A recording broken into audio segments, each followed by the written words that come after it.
Good morning, Heidi Foy here with Bullfrog Creatives. You are joining us live for the NFR Hangover recap of round 4.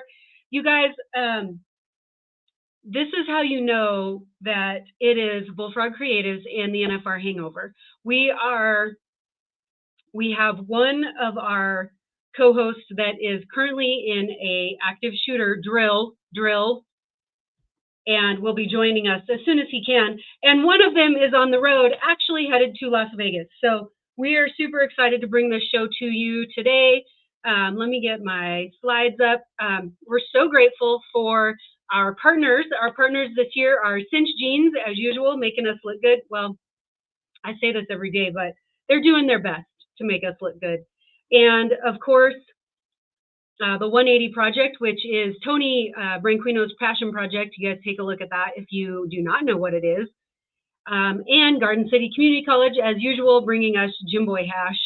We are so thankful for them. Also, this year we have a new partner, Branded Buzzworm, bringing our Rodeo Bum of the Go Round, which has turned into quite a thing. You would be surprised these cowboys will go to be the rodeo bum of the go round. And our next one, of course, I'm getting messages, is Bullfrog Creatives. We are super excited to announce our college rodeo recruitment platform, you guys. If you haven't seen this, take a look. And yeah, you guys are not going to want to miss our show today. Stay tuned.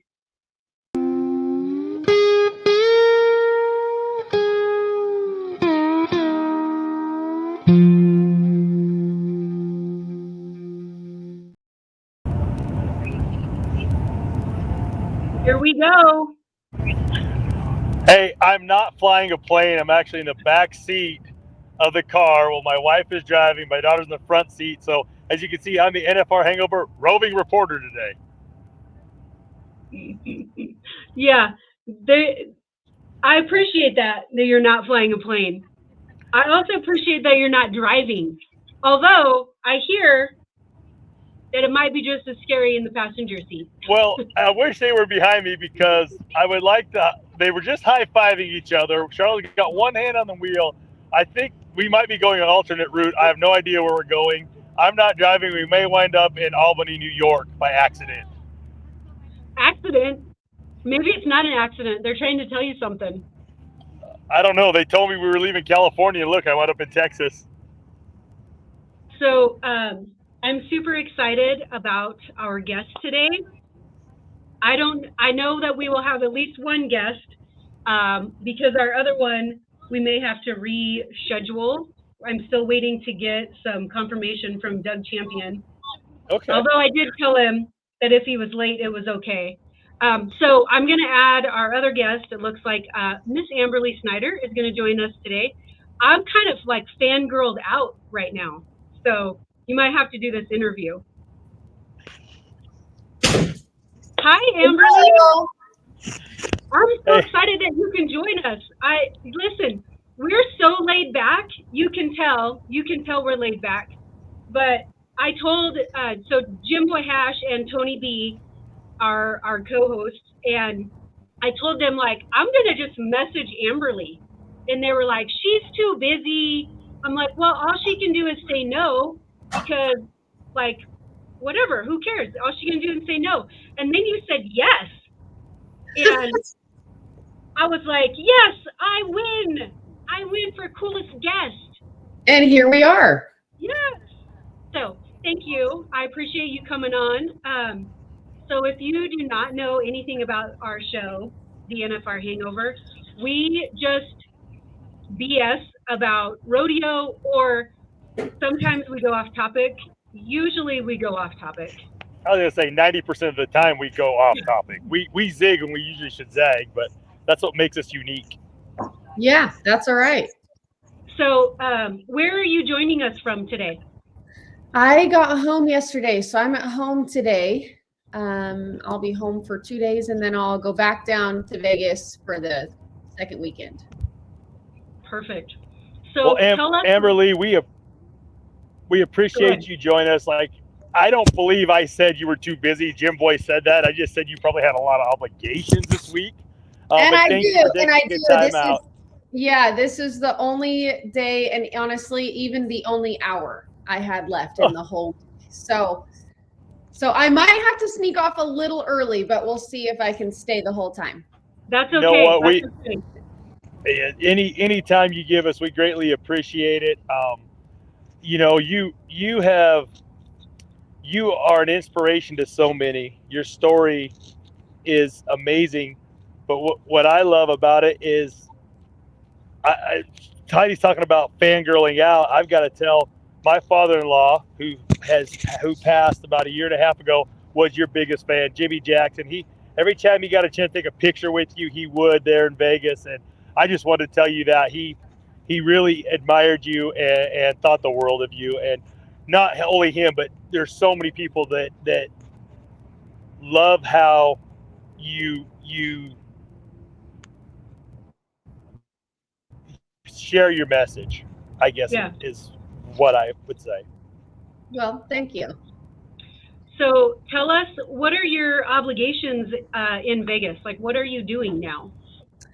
So I go down there and I do, mostly it is signing and appearances, for sponsors. That's really what I try to get down there to do, which every year I'm always like, oh, no one's going to show up this year. Like I've been there enough times and had enough people sign that I'm like, no, this year I'm just going to sit there and nobody will come. But it never happens that way. So I went down there. I went to, this year I got down there and I had 2 elementaries I spoke at. So I had 2 speeches at elementaries. I went to Ian Munsick's premiere of Voices of the West. We did that. And then, mostly signing, and then was on a couple talk shows, that they do down there. And then I got to come home. So I came home yesterday, and I'll be just home just for a couple days, like I said, and go back down. Next weekend, I'm not doing any work. Well, I am doing one show. I did agree to one show that I will co-host, but that is it. I'm like, I'm going down and I'm not working next weekend. Just enjoying it. Yeah, well, my boyfriend's never gone before. And so Okay. never been to the NFR. I was like, you know what? I'm going to take him down. And for the first time I take him down, I'm not going to be busy half the day. So I was like, you know what? We'll do something a little more low key. So, how has your life you're going changed? to actually go down and get to enjoy it. Yeah. That's the plan, which I don't usually do. I mean, I always feel bad for whoever goes with me while I'm signing, because it's pretty much like they're by themselves because I'm signing all day and day. So obviously you had a big life change after your accident, but how did your life change again after the Netflix movie came out? I think the craziest thing with that is just that people know my life. So everything. Yeah. Like little kids will come up and they'll ask me questions, and I'm like, how did you know that? Like, how do you know that? And then I'm like, oh, that's right. They watched a movie about my life. So that's probably why they would ask that question. And so I think that's really the biggest change, is just that it's spread everywhere. I mean, me and my 4 older siblings, we went to Costa Rica and went into this tiny, tiny little like market. And people recognized me in there. They couldn't speak any English at all, but I mean, it was so crazy that I like go into this place that I'm not thinking anyone's going to know me at all. And they had watched the movie, and we ended up taking pictures with them. And my brother could speak a little bit of Spanish, so we were almost like talk to him about it a little bit. You just don't, it was all of a sudden like my story was worldwide, and you just don't expect that to happen. Wow. That is, I mean, I think that you had started to create, first of all, I will say that for you to be able to, I have to be honest with you, I have not watched the movie, but I feel like I know your story anyways, because I remember when the accident happened, like I kind of followed along, I felt like. But for that change to happen, like when you were able to turn it into a positive and start to go out and speak to young kids and even to just people in general about your story, I think it's amazing that Netflix saw that opportunity. I don't know how the movie opportunity came up, but what an opportunity to share such a positive message with so many people. I mean, internationally, man, what a great opportunity for you to reach so many people in such a small amount of time. Yeah. No, thank you. That was really, I think, the reason why we ended up deciding to do the movie. I originally had actually said no. My parents are the reason that we decided to move forward with it, because I thought, you know what, everyone's been through enough the first time around, and so I don't really want to redo that again. And we also know, Hollywood's going to change some things. Like they're going to add their own twist, and you have to hope that everyone's happy with that twist. And because they get final say. I mean, I was able to have an opinion, but not a say. So they got to change things that they wanted to change. And so anyway, I originally had said no, but my parents were like, no, we can do it. Let's do it. So then that was why we filmed it.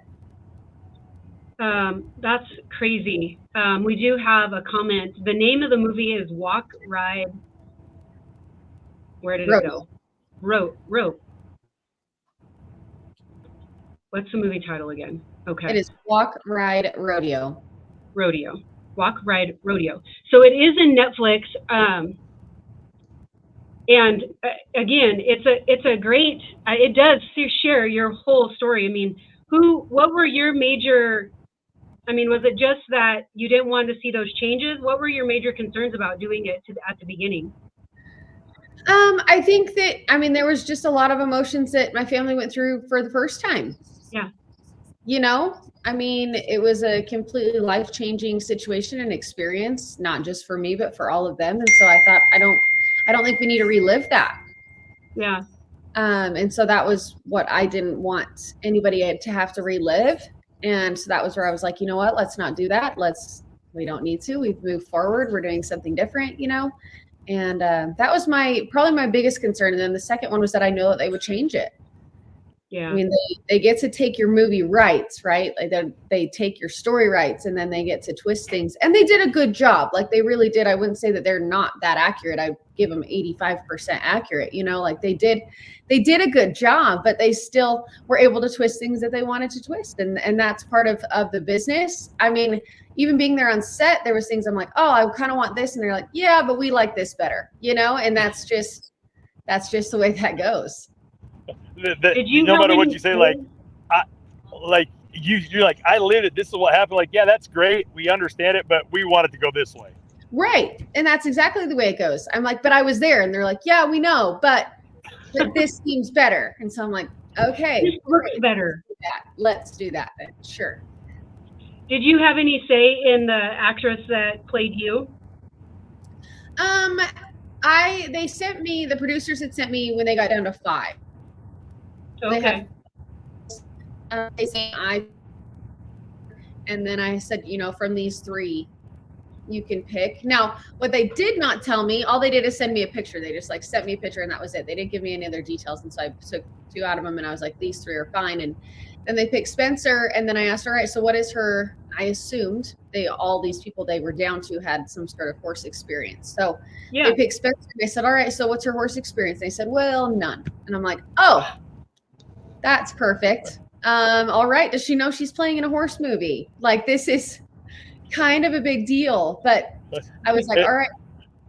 It was the horse is it's a major factor of this movie. It plays a huge part, riding the horse.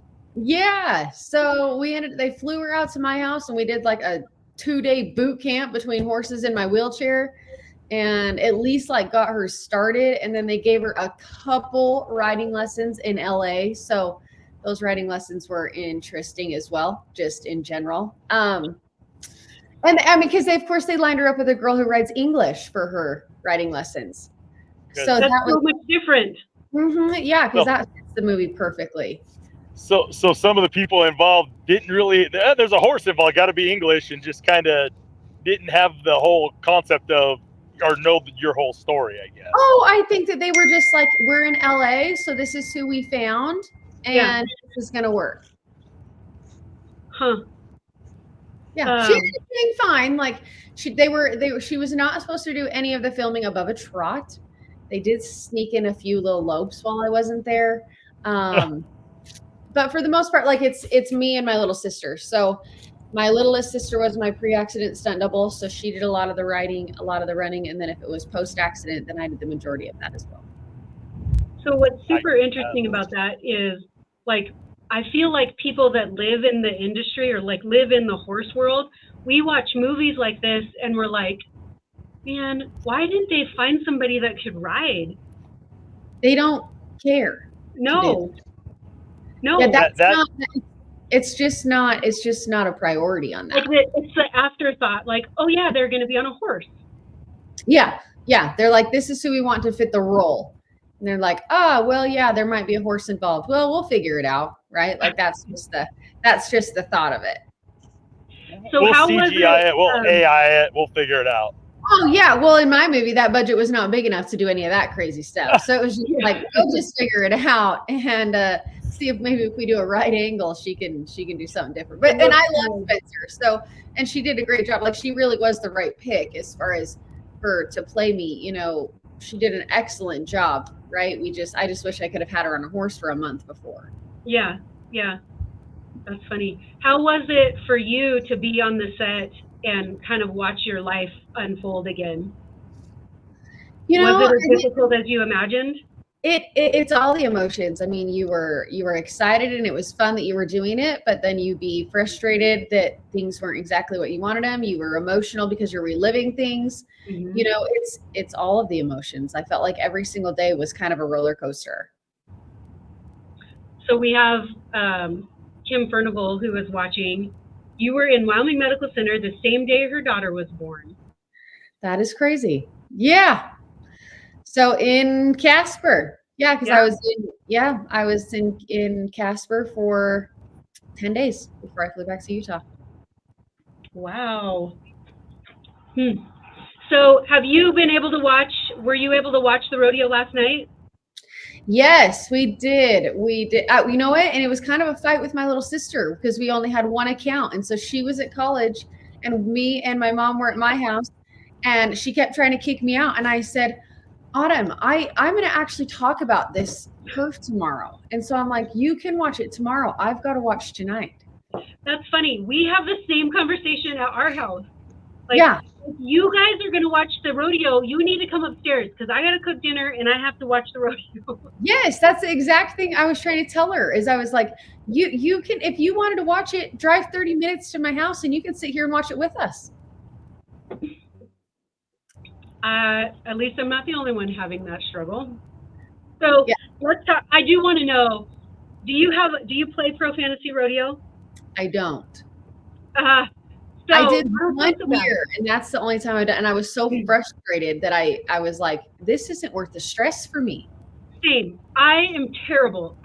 Yesterday, literally it told me 100% of the teams are better than you. Oh, that's all of them. Yes. 100% of them are better than me.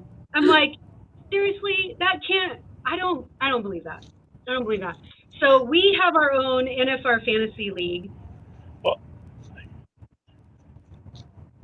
go for it, Tony. Oh, I was gonna say, you know, Heidi, I can usually spin it like when they said, you know, 65 teams were ranked higher than me. I just spun it that I was ahead of 35 other teams. You know, 35% of the teams were behind me. When you said that they, you know, said 100% of the teams were ahead of you, I can't even spin that. I'm the ultimate optimist. I can spin it, and I can't even spin that. I can spin that. Well, you still got a chance. You're in the game. I mean, that's all I could do for you there. Listen, I'm out of the average in the steer wrestling now, so like I can't even count on the average pulling me through.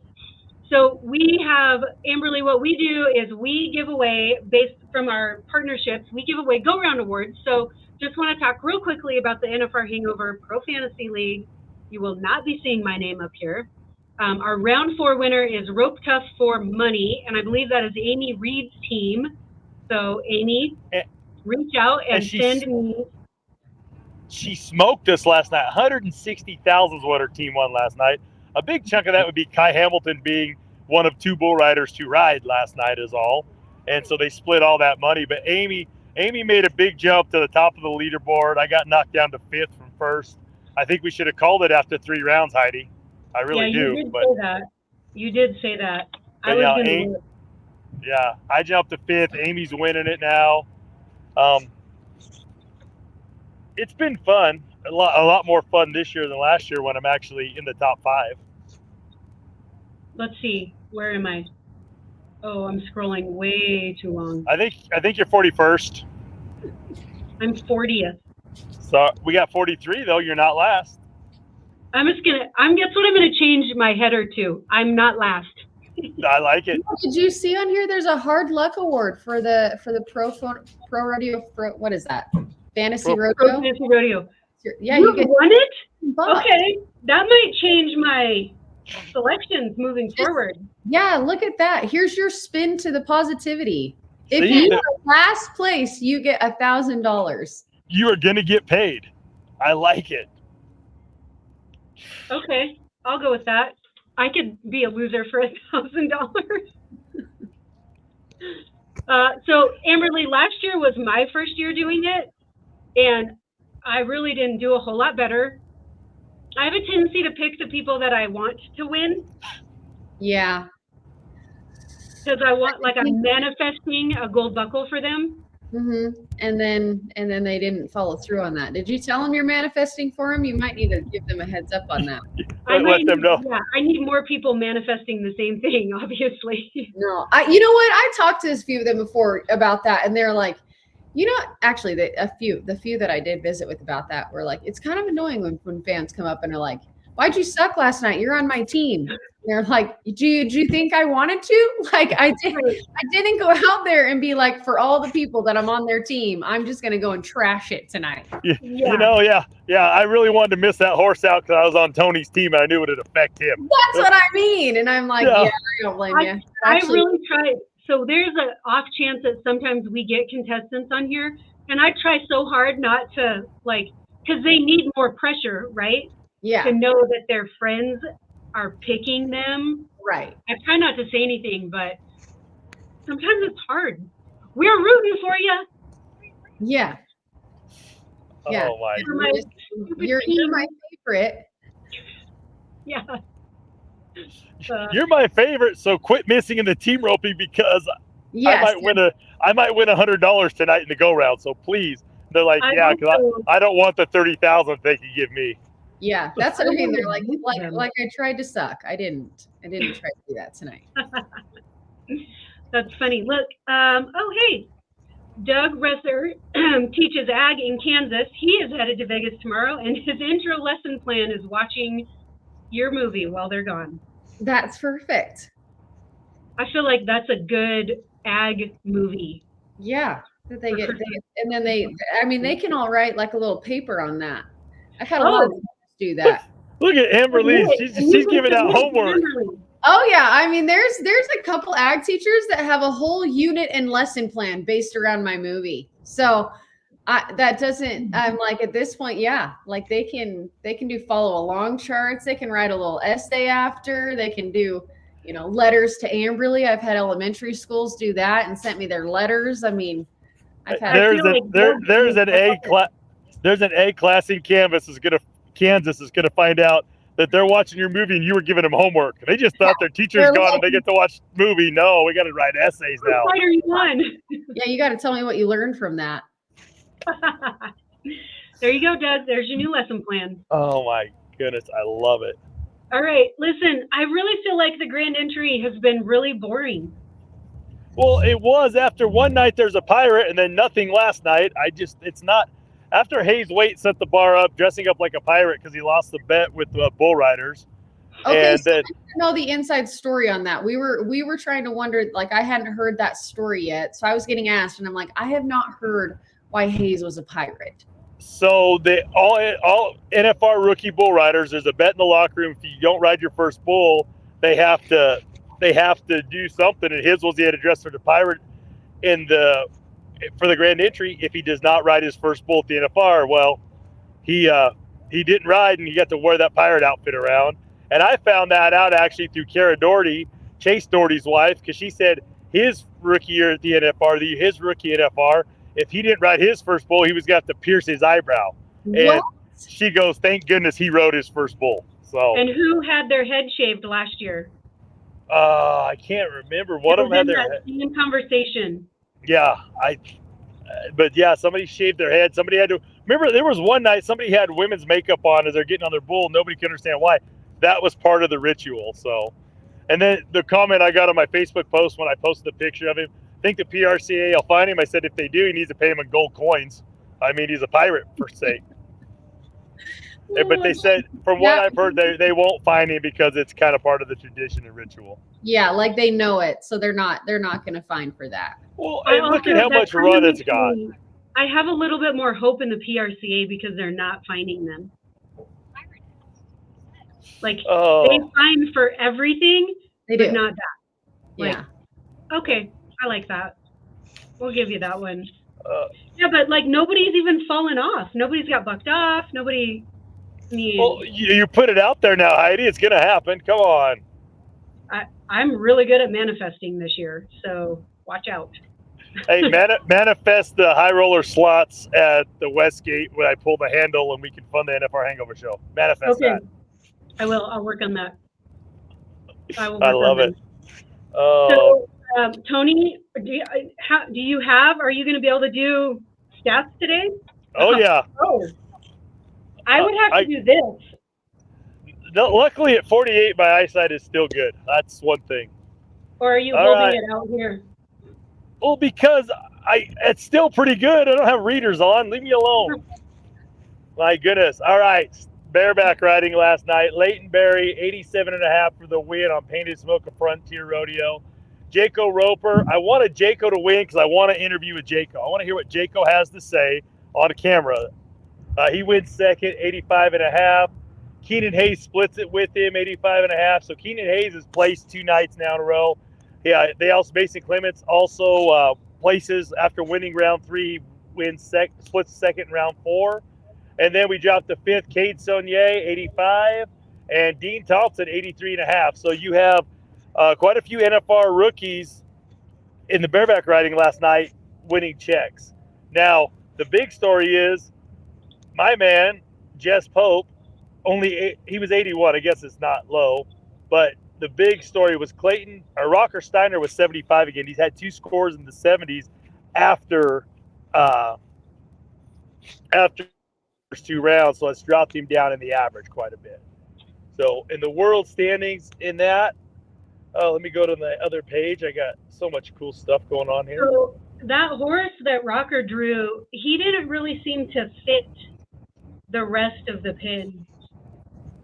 No, he didn't. And like I said, I have to be honest, I was watching, but I was also trying to load.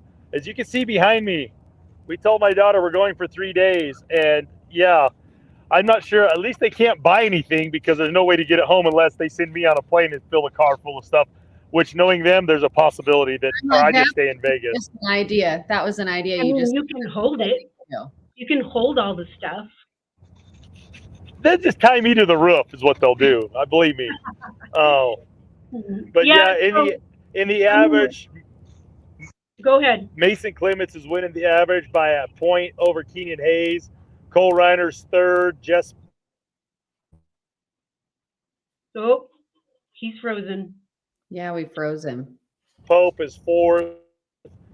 Kate's 1st. 8 points separating 1st and 6th in the bareback riding. But like I say, Rocker went from winning it down to 12th in the average, and he has, he just hasn't had the horses the last 2 nights, 75 and 73.5. So that horse's night, that gave me a headache. Yeah, there was nothing fun about the last 2 Rockers got on. Last night was, I believe, what they call the eliminator pin. Or no, that might have been, and it just nothing looked fun about that. So. Well, he kind of stopped spurring, but I figured he was probably just hanging on for dear life at that point because that horse was juking and jiving all over the place. Well, that horse was everywhere. Not, just I think it became a just survival, just stay on, get a score, and live to fight another day. Yeah. But in the bareback riding, the world standings, Keenan Hayes, who came in with that huge lead. He's still in the lead with 322,000. Rocker's in second with 214, so he's about 108,000 behind, which is we've seen a $100,000 lead disappear there at the finals before. Bigelow's in Leighton Berry's jumped to 3rd. Clayton Bigelow's in 4th, and Kate Saunier rounds out your top 5 in the bareback riding. Now, the steer wrestling. Bridger Anderson, who, like I said, he made the finals when it was in Arlington. Made his NFR dream come true. But he's even said, and his mom said, and I've got to know Bridger through Luke because it's the steer wrestling thing. But his goal was Thomas and back. That was, that's your goal as a contestant. And he just hadn't had much luck. I think he finally broke the ice in round 3, but he slips out last night, 3-5, wins a round. Gets a huge payday. JD Struck just 3.9 per second. Dirk third, 4-1. Don Payne 4-3. Jacob Talley 4-6. Dalton Massey 4-6. Dakota Eldridge 4-6. That's what split. West Texas. I'm like, is that where he's at on his way? He is on his way. He texted me, stupid cell phone, stupid West Texas. So I will tell a little bit of a story. Nick Guy is, we lost him altogether. Let's see. I'll take him out till he gets back in. Nick Guy is actually riding somebody else's horse, and I believe it's the Hazer, his Hazer's horse. And I think what's unique about Nick Guy's situation is that his Hazer has never been to the NFR. And I don't know that that's very common to have a Hazer that's never actually competed in the Thomas and Mack. So I think that Jeff Metters and Butch were talking about it last night or the night before. Kind of starts to be one big rodeo. It does. It starts to just come. You can't remember when the conversation happened. Usually I don't even know what day it is. I did finally make a big calendar over here. Anyway, so yeah. Oh, Tony B's back. But yeah, I think the announcers were saying something about it, that it's a unique situation because the Hazer has never been in the facility. Tony, we were just talking about Nick Guy and his Hazer. Can you hear? Right. I got you. Yeah. Can you, yeah, I can hear you. I can see okay. you. I can. We can hear and see you too. Welcome back. West. So we were just talking West about that being a unique situation. That's not one of them. So do you want to keep going? Now you're both frozen. Oh, good. Perfect. We'll just keep going. Team roping, which I know that he is going to really want to talk about. Let's see. I'm going to leave him in there just in case he comes back. Coleman Proctor with the win last night. So we have this thing where Coleman Proctor came on our show last year and did really well that night. And so Emily Beisel came on the first year and that fired up her whole week. So we feel like there's some good mojo. It's from the manifesting, I'm sure. Marcus Terrio came on Sunday and has done extremely well ever since then. However, we did not bring good mojo to Will. Will Willis came on. He needed the good mojo, and that didn't go very well there. No, he did okay that night, but last night kind of. So Coleman Proctor and Logan Medlin come in with a 3-7. He's on fire 2 rounds in a row. I feel like it's a good move for him. Andrew Ward and Buddy Hawkins with 3-8. Marcus Terrio and Cole Curry. There's our team right there. So last night, Heidi, it was Clint Summers and Jake Long to strike back with 3-7. What? Am I out? Well, what round am I on? You must be on round. You're on round. Why does the NFR page not have round 4? I don't know. It does. I'm looking at it. Clint Summers, Jake Long, 3-7. They've won 3 of the 4 rounds. Oh, look. Hunter Cook, Luke Brown, 3-9. Tyler Wade, Wesley Thorpe, 4 flat. Then Coleman Proctor, Logan Medlin, 4-3. Nelson Wyatt, Jonathan Torres, 4-8. And Andrew Ward and Buddy Hawkins, 5-4 last night are your top 6. But Clint Summers and Jake Long, 3 out of 4 rounds. Yeah, they're winning the world right now. They've jumped to the lead. Junior roping a leg last night hurt him. But Tyler Wade, Wesley Thorpe, they're 4 flat. There's the team roping is wide open right now. It's anybody's ball game. And Nelson Wyatt and Jonathan Torres. Jonathan Torres came in 15th, but he can help Nelson Wyatt, who came in third in the heading, win a gold buckle. I mean, I'm not sure if Jonathan can make up enough ground himself. There's a lot of money to be won, but Wesley Thorpe's winning, Jake Long's winning. But, you know, it kind of be like what Bobby Hurley did for Alan Bach back in the 90s. You know, come in there and you win the last 5 go-rounds, or Alan Bach helped Bobby Hurley, which I can't remember which way it went. But, you know, that's pretty – if you can't win the gold buckle, but you can be the reason your partner wins it, that's pretty good feather in your cap. How does that happen, Tony? How does the number 3 end up roping with somebody that far down? Well, so Nelson Wyatt roped with quite a few people this year. I mean, not quite a few, but like he started out the winter, he's roping with Justin Davis out of California. And then when spring rolled around, he roped with somebody else, but he was just winning with everybody. And then Nelson Wyatt's or Jonathan Torres' partner didn't get in. And so just when the pairings came up, this is just how kind of, I don't want to call it odd man out, but just kind of call around, you know, Clay Smith was going to be looking for a partner. Tyler Worley was going to be looking for a partner. So it just Jake Clay. So they just kind of mixed and matched, and it fell together. And the Nelson Wyatt, Jonathan Torres combination is working extremely well right now.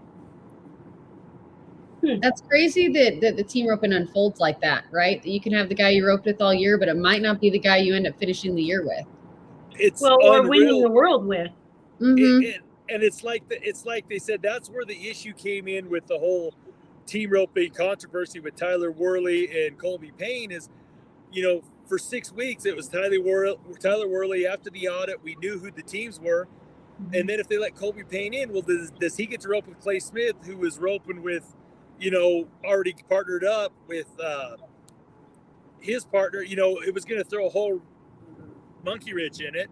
And then if they said, oh, we're going to take 16 teams, well, now does Peyton Bray rope with Brenton Hall, who was a 16th header, who they had to let in because they let a 16th, you know, it was just going to make the world of team roping at the NFR way more complicated than it needed to be. And that's when they went back, reversed the decision on the reversal of their decision, and got the 15 teams that need to be in there. Reversal of the reversal of the reversal? Yeah. That sounds like team roping right there anyway. Yeah. Reversal, you know. The world of team roping is, you know, behind the scenes. Team roping is great. It's an event I do. I love it. But it is like Jerry Springer behind the scenes sometimes, though. Who's roping with who, and who's quitting who, and who's second partners. And well, I was going to ask you, like, in situations like this, do they come out with hard feelings? Like, I wanted to rope with them, but they picked here, and then I ended up with this guy. Like, no, I think at this stage they're professional. Drama. They're professional, and, you know, they know that they're all going in with the goal of winning as much money as possible. But, you know, the middle of the year, well, you went to an open rodeo and roped with that guy. It's kind of like you're cheating on me. Nobody told me we were going to the open rodeo. but you're here with another person. So, you know, team roper, you know, it's the Jerry Springer side of pro rodeo.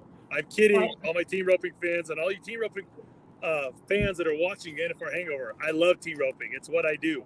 Because when you're old and stuff, that's the event you can do. Yeah, you can't say fat and old anymore. No. Well, you can't say 48's old? Good. I mean, you can still say old. I didn't say that. Oh. But what's crazy, Heidi, is I get asked, are you Luke and Casey's younger brother? I'm the oldest, and I get asked that all the time if I'm so I guess not rodeoing full time. I age a little more gracefully than my brothers. That's the trick. Look I think Jim Boy survived his drill. Are you ready? Yeah. Welcome. Tony looks like he's flying a helicopter. Are you kidding? They don't let me fly the helicopter, the little toy one in front of Walmart. They won't let me climb in that one. Oh. There's a reason that Tony does stats. We learned that, didn't we? Well, you're like, Coleman Proctor went back to back. I'm like, no, He didn't. Oh, that's what happens in West Texas. There's a lot of oil wells and oil and very bad cell services spots. All right, next. Oh, what do we want to talk about? Probably the saddle bronc riding. Oh, my goodness. Jim Boy, you were right about my guy, Lefty Holman, last night on What did he have last night? I can't remember. The Tim Bridwell horse. Yeah. Indian Bird.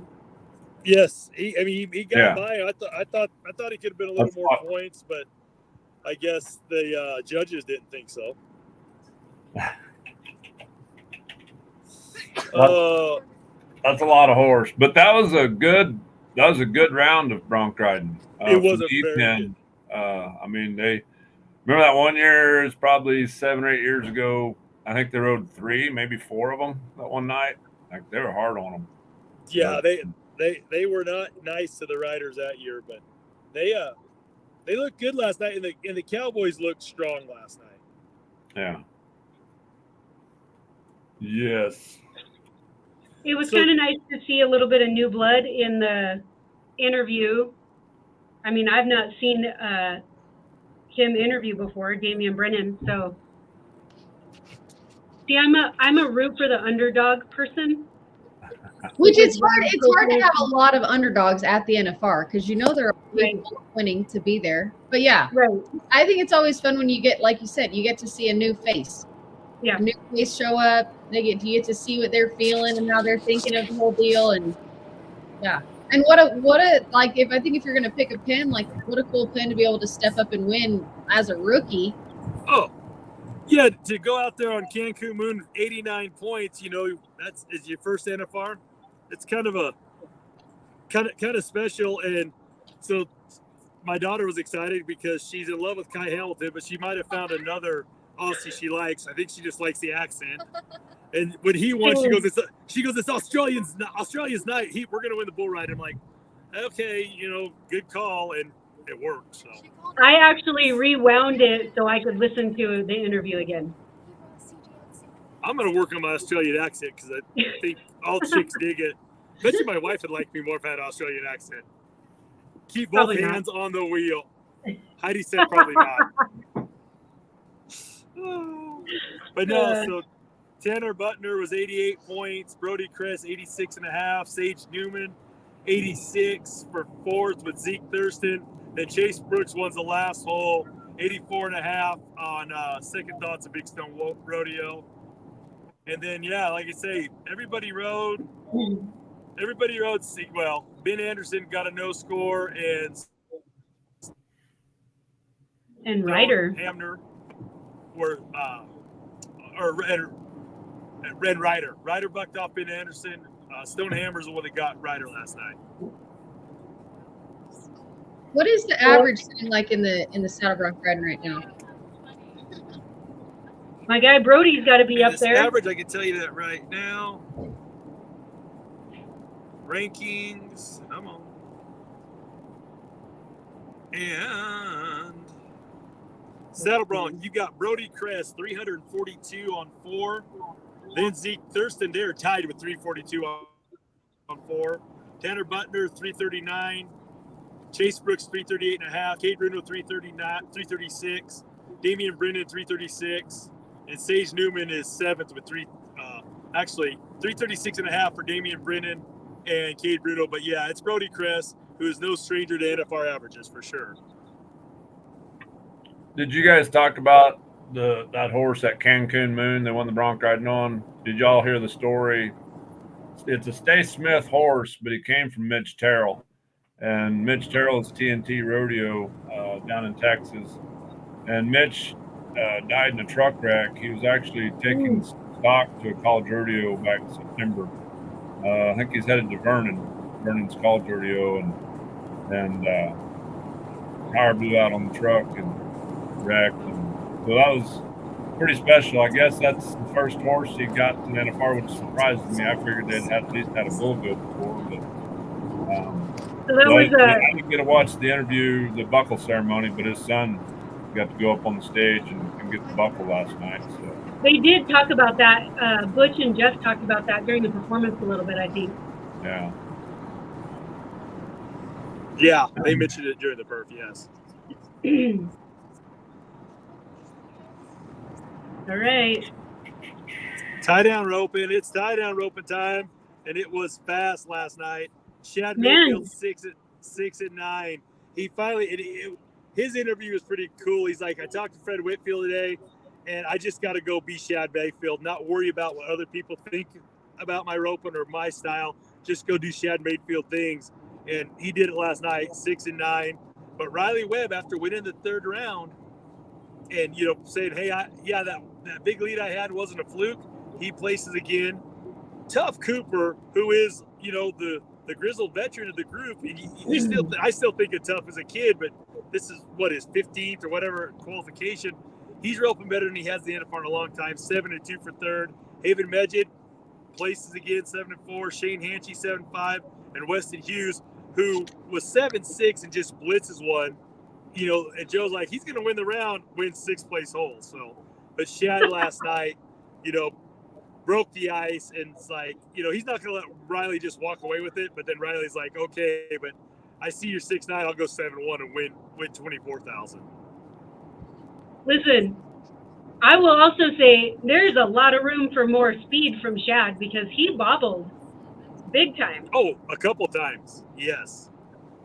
And still, a couple times. Yeah, kicked butt. So I think there's more. I will say, Jack Phillips, Tony, I don't know if you read this or not, but he didn't see any TikToks with Shad and his girlfriend yesterday, so maybe that was what got him focused. Wasn't somebody saying yesterday that somebody? Yeah, I'm pretty sure it was Jack. To leave their girlfriends at home. Shad kind of acted like he had a chip on his shoulder in that interview. Has there been some stuff? I mean, I think that a lot of people give their 2 cents on Shad, right? Because he goes out and he always has amazing years, and then he gets to the finals, and we haven't seen him necessarily rope like he ropes during the year at the finals. Yeah. So I mean, I feel like those couch jockeys, like they nail him for that. Yeah. That's got to get to a person too, I would assume.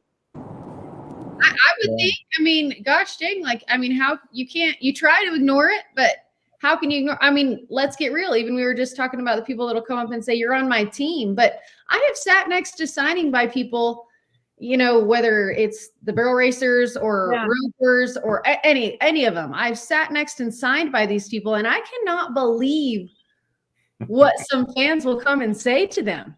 Right? Like, it's just, I mean, they'll come up and just say, why'd you suck last night? I'm like, well, are you serious? Like, did you just walk up and say that? They're actually here and competing, and you're just watching. You don't get to come and say that. So I guarantee people just load Shad up with that of like, oh, are you going to suck this year at the finals? Are you going to actually step up and rope like you're capable of? I mean, that they're getting in here. I know they are. I sit there with them. I hear it. I know that you're full of kidding. I don't ever get that. So I get nice people all the time. I mean, they have people that'll come and just be like, geez, are you going to get it together today? And I'm like, golly, like, they don't need to hear that. And honestly, I always want to tell them they don't have to come and sign for you. So if you're not going to be gracious, they just won't sign next year. Yeah. It's a little, I appreciate you saying that because it kind of puts it in perspective. I mean, we talk a lot about it here, and we're pretty, blunt about everything mostly, but I think that it's really easy for us to forget that, like, they're on the other side, 1, trying to make a living, 2, trying to do the best that they can. And like, obviously they're here for a reason. They got here for a reason. It's just a matter of being able to manage everything and be successful in the arena. Yeah. Which, hey, I mean, you get to talk about it. Everybody gets to talk about it and have the discussion. I just think, in those scenarios, when you go meet a fan and you're in that line, spending your time, you're at the NFR and you are still taking graciously your time away from focusing and going in and signing for fans. The least they could do is be supportive when they get there. I mean, and that's just my 2 cents on it, like I said, I've just sat here and I've heard some crazy stuff being said, and those people will walk away and I'm like, yeah, you handled that quite well, right? I mean, what are you supposed to say? Talk about it, and we get to say, hey, that wasn't what they normally should do. And gosh, they kind of choked right there because everybody does. But when it comes to, if they were sitting in front of you, your job, I mean, if you're on their team, your job is to make them feel like $1 million, even if they suck the last 4 nights. Yeah. Yeah, be a cheerleader. help pump them up. Yeah. They trust me. They know they sucked. Like they don't need the people in their corner to remind them. Yeah. I think that's also part of the keyboard warrior generation. Like, you can say so much hiding behind your phone and your computer that, like, obviously, like, normally you wouldn't say that to a person, but clearly people are still saying it. Yeah. So I don't know. I was tickled for Shad because I feel like he's gotten hounded quite a bit. And me included, we literally had the discussion last night about, man, he went to his first NFR and it was like, oh gosh, who is this kid and why did he get here? Well, but he's awesome that he's stepping up. Well, and that's the thing. He comes right out of, winning the high school finals, goes and wins Pendleton, makes the NFR. I mean, accolades that people, their whole career, strive for and never get. He achieved at 19 years old, has a tough first finals, comes back, wins the world the next year, but same deal, didn't have a great finals, but he is one of the best tie-down ropers for the last 6 years. And then they think, well, he must suck. Look at how he's doing at the finals. No. But even this winter, he came over and he spent some time with Cody O, because he even said, Shad said, I wasn't roping sharp. But, he's also one of those champions that's humble enough that I will, if I need to go talk to somebody, go to one of the legends, go talk to Fred Whitfield, go spend time at Cody O's. He's going to do whatever it takes to be considered one of the legends, greatest of all time when it's said and done himself. Yeah, I'm excited to see what happens tonight with how fast it was last night. Yeah. You could almost tell like that weight was off his shoulders after last night. Like, okay, there it was. I know I can do it in this building. Here we go. Yeah. I am excited. I'm with you because there is so much room for him. I mean, a lot of the guys are really gunning for it. It's fun to watch a tie-down roping like that. Well, and it started, like I said, it started back in the 90s with, Fred, with Cody Ohl, with those guys, to where tie-down roping got to be the event everybody wanted to watch because you don't know how fast it was going to get, And I think it might have been Ronnie Hyde or Ricky Hyde, sets an NFR arena record and it lasts one guy. At the time, it might have been like a 7.8 or 7.9. It got beat, and then that record got beat. It got beat 4 times and set that night. So it got to where you were watching because it's just electric when everybody gets tapped off. Speaking of tapped off, Amberly, what do you think of the ground and the barrel race? It seems like it's getting better every night. It is getting better, and thank goodness for that. And I gosh, I hate being the barrel racer that complains about the ground because that's what every barrel racer says. But if you take the perspective away from the fact of how much money is running in that arena, it's okay to say, you know what, there should not be hot spots at the NFR. You should not see horses taking extra steps. And I do think it's improving. I felt like the ground last night, it did, which you don't ever really say, like it got a little slower as it went along. And that, I mean, yeah, you always want top of the ground, but I feel like if it's good, it's usually good all the way through. And like Lisa's, by the time Lisa came in last night, I was like, man, it just wasn't, it just wasn't quite as quick. And I think that's why she clocked what she clocked. But I don't know. I could be a fan of any girl that goes in there and handles the trash. I mean, that's why they get to be at the NFR, because they not only have nice horses and they ride nice horses, but they handle ground that they have to all year. Right. Yeah. That's not the first time they've seen bad ground or shifty ground. Sissy win 1350, another win for her. And then Brittany Tanazi just 1352, just keeps clocking. That horse is amazing. I mean, she rides him amazing. Jordan Briggs and Rolo win third with a 53. And then Emily places again on her other horse, Jim Boy, with a 1364. Jessica Rotiers, 1376. And then Lisa picks up the last check, like say, being on the bottom of the ground there, 1377. But yeah, the ground, like we said, it looked like the first night. It's progressively gotten better. The ground's gotten better, tightened up. They got it kind of dialed in. Like I say, last night, it did kind of get slower at the end, which is kind of uncharacteristic for there. It seems like it gets better almost. But that first perf, it just seemed like, when we said it from the get-go, the whole thing was a tick off just because of the delay, pushing it back a day, everything going on. nothing kind of seemed to settle in the flow until round number 2. So it's good to see it getting better for those girls.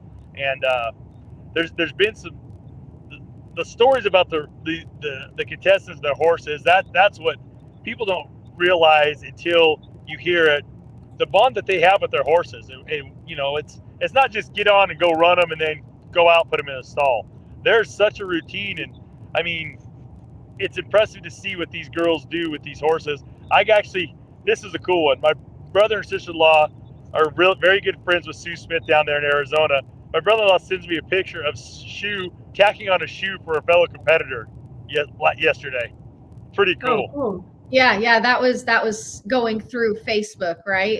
Yep. I've heard. I mean, Sue, who is the handiest woman of ever, right, is now going to be putting on shoes behind the scenes. Yeah, it's not going to be just for barrel racers. You're going to have team ropers come up. Miss Sue, could you tack on my head horse's shoe? He pulled it, and I forgot to get it fixed last night. Yeah, doesn't Might just open a can of worms. There was a couple years ago, I was at a barrel race in Arizona, and Sue came up. So the saddle that I ride in is old. I won it in 2004, and I've tried to have other saddles and go through other saddles, which is hard for me to try other saddles. But she came. I don't know what made her decide to do this, but she was like, "Can I please take your saddle home? Like, I just want to go through it." And I'm like, okay, like, yeah, I don't have a problem with that. Anyway, she brought it back that next week, and she was like, okay, I fixed everything I could fix. I oiled the whole thing down. I just wanted to make sure that your saddle is safe, because if I'm going to see you at these barrel races and at these rodeos, I just want to know what you're riding is safe. Like, come on. She didn't have to do that. Nobody just comes up and asks to take your saddle home so that they can take it apart and make sure that everything looks good when we're running. But that is Sue. That is her. That's awesome. Well, speaking of the barrel race and the average right now, Brittany, 54.69. Looking through here, she is placed in every round. Hasn't won a round yet, but she is placed in every round. Cassie Mowry sitting second with 55.02. Lisa is third, 55.11. Jordan and Rollo, 55.17, are sitting in fourth. Jessica Rotier is fifth, 55.24, and Paige Jones round out. She's sixth with 55.33. Then Sue's sitting seventh, 55.63. And then Haley Kinzel has gotten to where she's getting a check even with the down barrel from the first round with a 60.68. So that means seven ladies have 4 clean runs so far. Yeah, that always plays a role when it comes to down there. I feel like in some of the other events, well, dogging, for example, right? If you miss a steer, like, that can really cost you even being able to play in the average game. But in the barrel racing, you can tip a barrel and still be alive. Like, even if you tip a barrel, you still have all the other rounds ahead of you, because that is a tough pen to stay clean in every night. And Paige, I've been super impressed with Paige. I didn't get to run. I don't know, maybe we just drew up different all year. So I really didn't get to see her make a lot of runs during the year, but to watch her these past 4 nights, what are we on? Night four? Yeah. But I feel like I'm off. But gosh, that horse, she's a hell of a jockey. Like, she has made that horse's feet be in the right spot. I talk about barrel racing, and I could go on forever, but I feel like every single horse is nice enough to be there. It's whose horse's feet land in the right spot that night. Mm-hmm. For sure. Well, and like you say, you get these horses that just handle that building better too. That they because there's people don't realize. And I asked my brother one time, what's it like down in there? He goes, it's a rodeo, for the contestant, but you feel the energy, you feel the pressure of 19,000 or 17,000 people, whatever the number is. You can feel it. So that those horses are feeling it, the stock's feeling it. And so, and those barrel horses coming in that alley, and it's blind to the first barrel. So they've got to get a feel for it and start having faith in what they're doing. Well, and you see kind of the approach change on some of them of how far up the alleyway they're creeping this year. This is the most I have ever seen girls creep their horses up the alleyway so long. They're just floating and creeping, letting those horses kind of get a feel of what's coming and maybe get their eyes on the barrel or just everything that's in there. Yeah, I feel like in most years it's like they're just lucky they get around the corner and get up in there, right? Yeah, Yeah.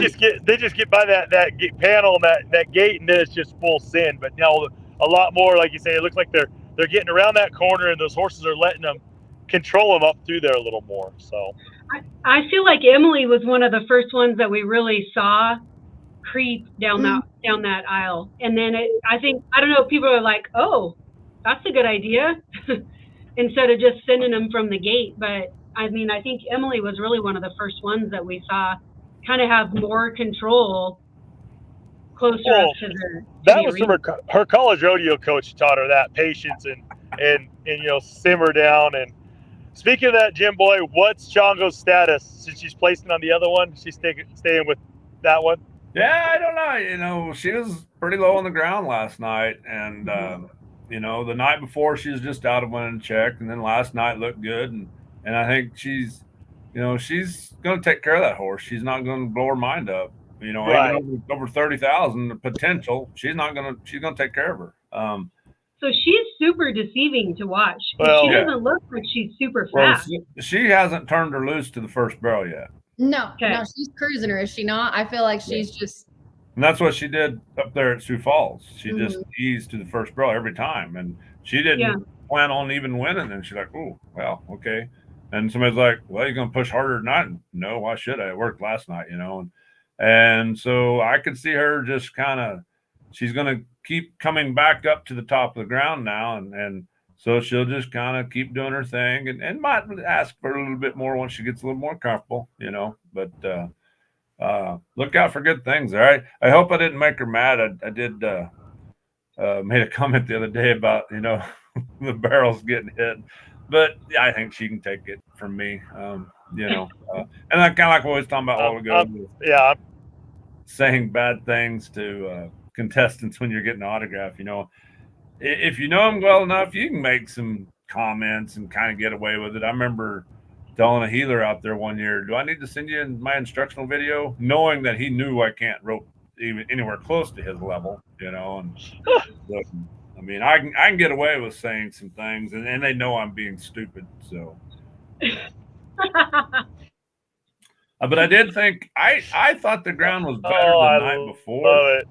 I don't know what happened last night a little bit, but I seen some horses not being able to push off the hind end coming around, so who knows what all was going on yesterday. Which that tells me, okay, tomorrow there's going to be very little turnaround time. So what will it be like tomorrow night? Do they put more water on it after those tomorrow? Who knows? I hope they watered in between. If it was me, I mean, you just don't do much, but it would be way too dry come the barrel racing if they just try to make it heavy to start with. Yeah. It'll present some. Do what, Tony? Oh no, I just said it. They're gonna have to treat each. You can't hear me, Jim Boy. Quit making. See, you're making fun of me. You're hurting my feelings now.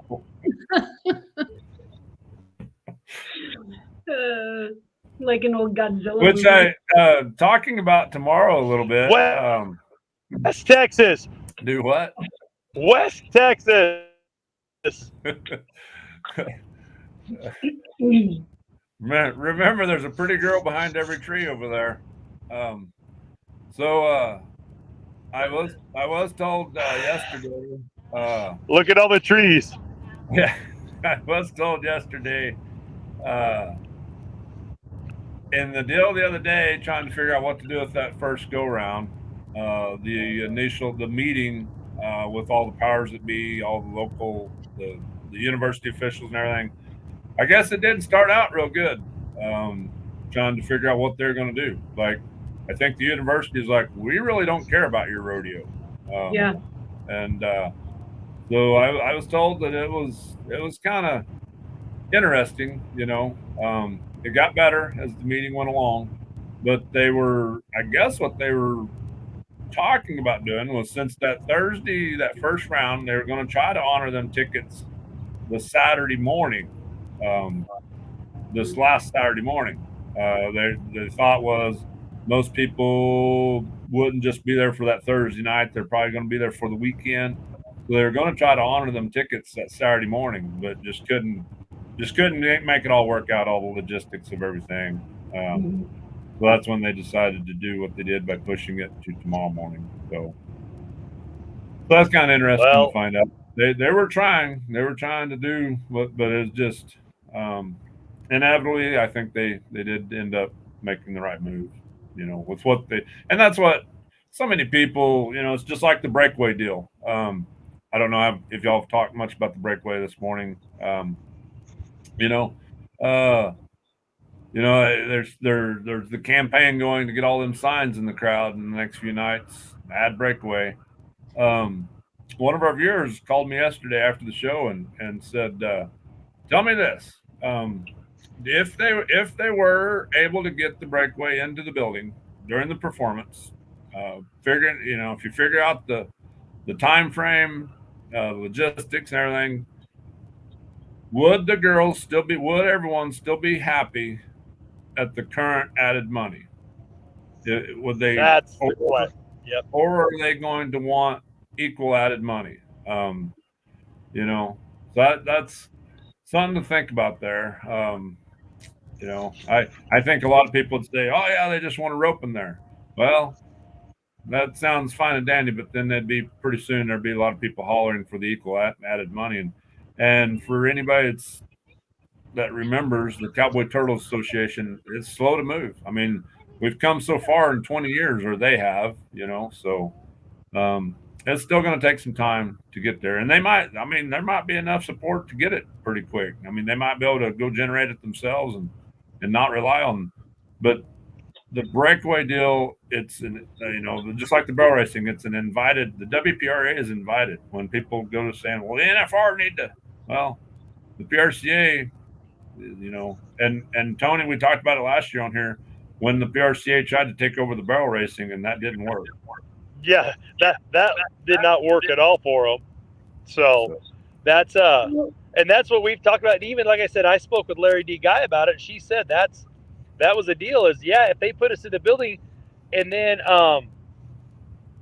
what about the money? So now we're going to take money from the other contestants, from the other events to give us equal money. Because if they go in at their current pay schedule of $5,000 to go around and $12,000 for the average, next thing another can of worms is open. Well, that's discrimination. You don't treat the women fair, and so let's not create another problem by trying to fix an existing problem, essentially. So what I think is super interesting is that those women that are competing in the breakaway roping and that not just that qualified for the finals, but that are competing in general, I feel like there's a little bit more understanding from them than there is from the fans. Because they are right in the thick of it. They're in the middle of trying to get it where, they can see the future of breakaway roping, whereas, the fan is kind of on the outside watching it happen and thinking it's moving slow. Because a lot of the posts that I'm reading from contestants are, we'll get there, not we should be there. But so I think there's a little bit of a mixed bag. But I think it's like that in every event. It goes back to what Amber Lee said, the fans in the stands. Well, you messed up my pro fantasy team. The people that are in the fire, the contestants, the families that are supporting them, their support group, they understand it. And look how far it's come in the last 20 years of breakaway roping. But it's the people in the stands from the outside looking in. Well, that's just not fair. And I don't want to see some guy saying, and I saw a lot of hate for the tribute night for the young man playing the piano. Oh, that's stupid. That was a young man from American Idol that was autistic and blind. That was pretty special. Pretty amazing.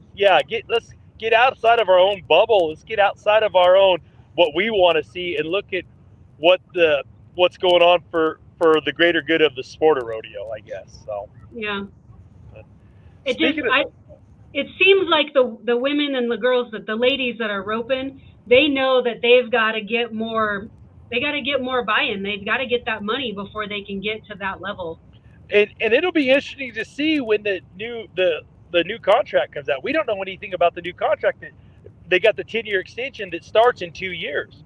once the what the details of that come out, it may be in there, but we won't know until that breaks. So, but hey, let's talk about Kai Hamilton and Sage Kimsey. Just hey, we're going to be the only two that ride. We're going to split all the money. Kai walked away with $52,746 last night for an 89-point ride on Bridwell Pro Rodeo's Fred. I mean, I love it, just Fred. And then Sage goes, 88 points on Vitalix Biochem Anthrax. I mean, you got Fred that you win the round on, and you win second on Anthrax. So two different ends of the name spectrum. And Sage walks away with $46,307. So they split, $98,000 last night between the two of them. But what that move did for Kai, he's 4 for 4 on bulls. He jumped to the lead. Now Stetson has not got to get on a bull. He got on one bull, bucked off. He's hurt. He's out. But Kai has closed that $100,000 gap in 4 rounds, and he's now world number 1 in the standings in the bull riding. So, and Kai's winning the average because he's 4 for 4 right now.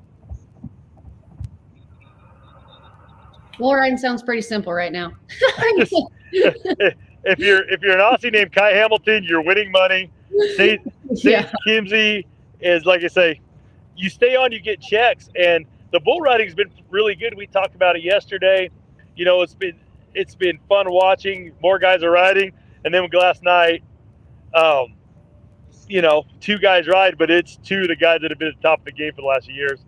And CJ, that's the mentality to have coming into the NFR, especially in the bull riding. I mean, I can't imagine you can't have any other mentality but that. I think that in the team roping, though, just so my horses don't get any ideas. Okay, I don't know. I'm glad CJ's watching. I'll be interested to know if Roy or Jimmy is watching or anybody else who's really intrigued by it. But Clint Corey, he was watching yesterday, commenting a little bit, I think. So now this new rule on declaring, I see a problem with it now. I mean, there was a problem before it, don't get me wrong, but there was a re-ride last night that was given. A bull kind of hipped himself, but the rider rode through that, was halfway through the ride, get along fine, and then gets bucked off. Well, now he gets an option. They give him an option to get on another one. And I'm like, the foul didn't cause the buck off. No. Yeah, he was 5 seconds past the foul. Yeah. He was way past it. Well, I mean, it has to be similar to the other events that if you decide, in the roping, we watched it, right? In the title roping, that it's if something goes wrong, you got to quit then. You don't get to go finish your run and then it didn't go the way you thought. Well, so you know what? Actually, I didn't really like that. Can I try that again? The deal in the bull riding has been it's hard to declare. You might get hurt trying to get off or declare whatever. And I get that.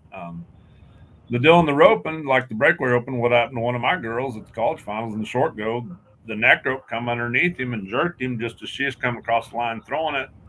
And they're like, well, you tried him. Well, I didn't know that was fixing to happen. That happened in her throw, And so it's so it'd be nice in that instance, and I don't know, the whole, like I say, the NFR, the instant replay would be nice on some things but just, I'm like, golly, I kind of have a hard time giving a rewrite on that deal last night. Now, I think Sage the night before, they kind of missed giving him an option. Yeah, and I don't remember who that was last night on that deal. But T. Parker. It was T. Parker. Yeah. I remember because when he did get bucked off, and Donnie said he keeps throwing his free arm behind him too much. It was because he got that Rolex on there, and he's overcompensating to make sure it's getting on the camera. And so, but no, it was T. Parker last night that got the re-ride on that one. Yeah. So I don't know. Also, I've seen some comments about Kai's language. Has anybody watched the buckle ceremony? Like, what are we missing? He's an Australian. They use profanity down there just in everyday conversation. That's Aussie, oi, oi, oi, but they use profanity in there.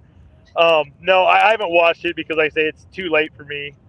But my daughter. Here's the other thing on that. When I seen them comments, and no, I don't like, like even in my practice pen, if my kids get, I can understand a little bit occasionally, but when it gets out of hand, I get on to them.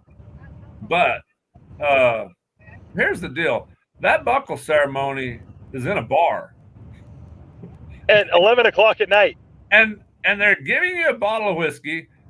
And if you ain't ever been backstage, there's a trough full of beer. I mean, you've already had however much before you get there, and then there's more, and then you get out there on the stage, and you're in a bar, and everybody's got a drink in their hand, and they're not thinking, well, I'm on TV right now. Yeah. The Cowboy Channel putting that out there for all of us to see, that's far from their mind.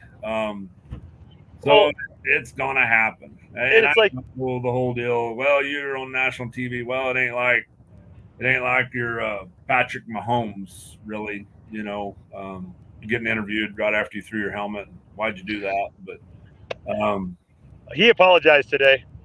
Patrick did. He apologized for his temper tantrum on Sunday. All is forgiven.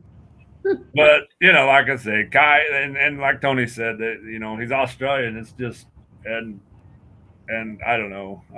I think if he's a little more aware of things, and like CJ just said, he cleaned it up. Somebody probably pointed it out to him, and he didn't do it intentionally. He's excited. No. Yeah, I mean, heck yeah. You're 4 for 4. You're right. You're riding outstanding. You're going to be pumped up, and like I say, I've got to go on that stage with my brother. And I remember back when Luke won rounds. This is when it was at the Gold Coast, and the bar was the size of this car I'm in right here. There was 40 people in there, and they gave him a buckle. And I mean, one time, Sid Steiner's playing the drums behind Luke. I mean, it was just chaos then. And now it's in a bar. It's late at night, but now you're showing well, there's kids watching. Well, your kid should be in bed. It's in the bar. Well, I want to take my kid. It's in a bar. They're not going to get to go. Yeah. So, but where are we at on time wise, Heidi? Mike, because I can't see it. It's 10:20. We're rolling. I just want to say tonight. I need to bounce off because that was my time I had. Amberly, thank you so much. Heidi, thanks for reaching out there. We appreciate you taking time out of your busy schedule and on your day off and joining us here.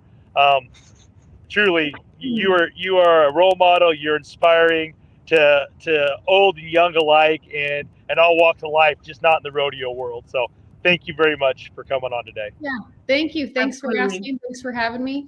And that was so fun. So see you. Thank you. Enjoy your trip back. Thanks. Bye. All right, so CJ did say that I got to show this one. Lauren told him he had to keep it PG.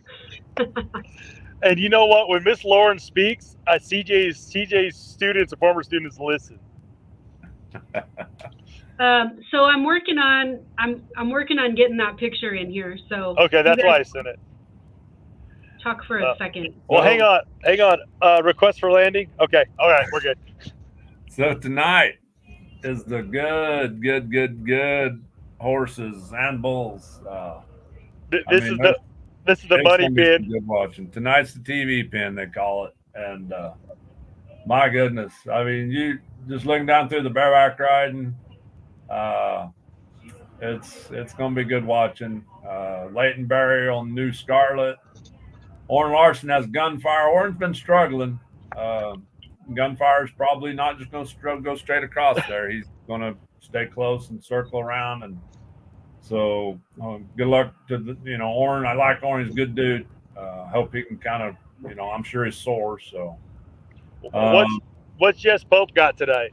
Oh, he has Stevie Nicks. Everybody likes that horse. That's been a horse of the year candidate and all. And I know Tim O was a ton of points on that horse. I think at San Angelo or something a year or two ago. But I don't know if Jess is too big for that horse, but that's a smaller horse, I think. But it'll be good. That horse. The one Virgil, Jaco Roper has Virgil. So we might get a Jaco Roper interview. That would be great. Yeah. What's Rocker got? There's a lot of good horses in there. Rocker has Blasting the Sand. I don't really know that one. CA is the contractor, Calgary, I suppose. So yeah, there's a lot of good ones in there. And then the bronc riding. Ben Anderson has Miss Valley of Powder River. That ought to be good. Zeke Thurston, Explosive Skies, Horse of the Year. Oh, there you go. So that'll be good. Lefty Holman has the Black Tie of Sankey. I think Sankey owns that horse, so that'll be good. Okay. Brody Cress has Womanizer and Leighton Green. I'm just glad that Brody Cress doesn't have Feather Fluffer. Leighton Green has Feather Fluffer. That's the horse that Championship bought, I think from Surveys, but that's a horse that's liable to lay down the chute. I think right. Took that horse laying. Several people have taken that horse laying down. I'm just glad that Brody Crest doesn't have that horse because they might not talk him into doing that. He might not accept that challenge. He already kind of takes his sweet time in there, anyways. He's pretty notorious. The bull riding, I don't really know all the bulls. There's a few that kind of jump out at me. Jared Parsonage, Preference Time Bomb of Cars. I think that ought to be all right. So, but yeah, tonight's a good talk. Well, I just hope they don't have another eliminator pin out in the team roping like they did last night. First 5 teams, 4-0 times. I'm like, oh my goodness. I don't know. Out of my 2 fantasy teams, I don't know. Yeah, I've won a little bit, but it's been pretty dry. And then I looked last night, and the Clint Summers and Jake Long, I could have taken them. I went to a top higher ranked team, and I'm like, why didn't I back up and take them too? What? You got that wrong, you idiot. Oh, I love it. But I did. I got, with the insurance, I was able to pick up Kai in the bull riding when I lost Stetson. So when Sage was on one that have rode last night, and then Kai still had to go, I was a winner either way because I have Sage on one team and Kai on the other. Cade Reno has South Point of Sutton's, so that's another good chance. Yeah, I mean, anything. I don't claim to know every one of them horses really, but a lot of good chances in there. Some better than others, but yeah. Oh, good watching. I love it. Well, you guys, this has been fun. I'm going to tell you, my wife and child are probably really tired of hearing me talk. Honey, you got to watch the road. You can't roll your eyes at me like that. Are you on I-40? No, we're going 20. We're going 20 to the 10. We're going to Arizona to see Charlotte's sister and her brother-in-law tonight, and then we're going to Vegas tomorrow. So. All right, you guys drive careful. We will. Are you going to Thank be in you your car in the morning? Oh yeah, I'll be on. I'll be right here. Okay. All right, guys. Thank you. Hey, fun show. Amber Lee was great. Thank you for getting her, Heidi. I'm glad you reached out. Super awesome. That was awesome. Blue Jeans was great yesterday too, Jim Boy. I mean, our guests have been on point, all of them. Yeah, they've been good. We've got to do a little bit of rescheduling to fit our other guy in from this morning. So maybe I'll look at Thursday with CJ. He must have been having Beisel bombs last night or something. Hang on to your pants for tomorrow. Yeah, that's going to be you'll be very surprised. Yeah, I like it. I'm excited for tomorrow. What might happen there? That's going to be good. I love it. Good stories is what I can imagine. Hey, before we sign off, I want to give a shout out to Cinch Jeans for our partnership. Also, 180 Project, everybody's sporting Cinch and 180 today. And Garden City Community College. Glad you guys are safe today. Go Busters. Go Busters, yeah. And definitely, hey, we didn't talk about this. We need to pick a rodeo bum of the go-round. Somebody voted last night. I can't remember. There were some votes online last night. So, rodeo bum of the go-round. What are you guys thinking? Oh man, I maybe Shad Mayfield. Just breaking That's a through. good one. I think Shad, you know, just you can see him just shatter through that whatever, just tear off a run and say, I'm here, I'm not going anywhere. I am gonna rope like Shad Mayfield ropes, and it was just impressive. Yep, we got another vote for Shad. I think that he quieted the haters and hopefully can keep that out of his mind and just continue to do what he does. So that's I like that. Also, Bullfrog Creatives, we just launched a virtual recruitment community for rodeo coaches and student athletes. bullfrogcreatives.com/college-rodeo-recruitment. Look, a special guest. She's mad at me now. She said if that was live, she's gonna hurt me. That was live. Hate to tell you, that was live. All right. We will catch you guys tomorrow for another show. Make sure you guys are watching the NFR tonight so we can pick our rodeo bum of the go-round again. And we got to figure out how to mail all this stuff to these contestants. I think we can find out. I think we can figure it out. So, all right, you guys, thanks for tuning in and see you tomorrow. See you guys tomorrow. Bye.